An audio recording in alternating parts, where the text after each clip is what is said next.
Hi guys, today I have another holiday drink recipe for you, or actually I have a DIY gift recipe for you that you can then use to make your own mulled wine for the holidays.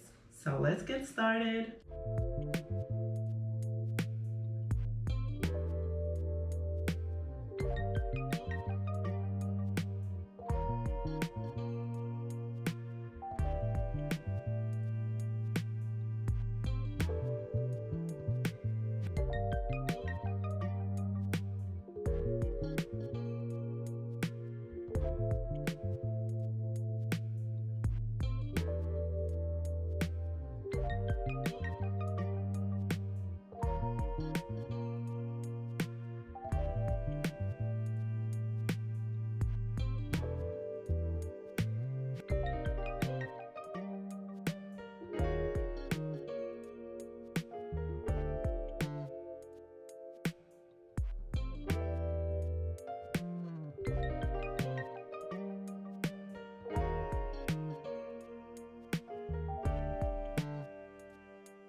This DIY that I showed you is for these little packets that you can pack in these bags, or you can also pack it in little glasses and then you use them to make your own mulled wine.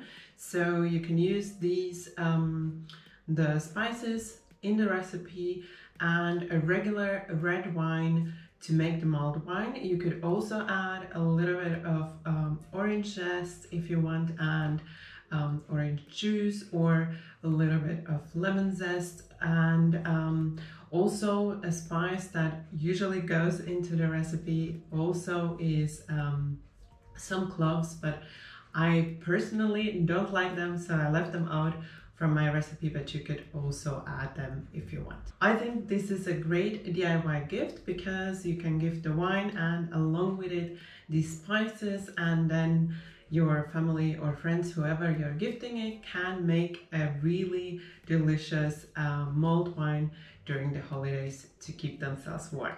Maybe you're wondering why there are raisins and almonds involved. Well, that's the way we serve the mulled wine in Finland, and that's what I wanted to share with you today. So the way we enjoy the mulled wine in Finland. And I really hope you're gonna like it as well. If you enjoyed this recipe, don't forget that thumbs up for support, and also if you're new to my channel, then you can subscribe right now, and don't forget to tap the bell so you won't miss any of the new recipes.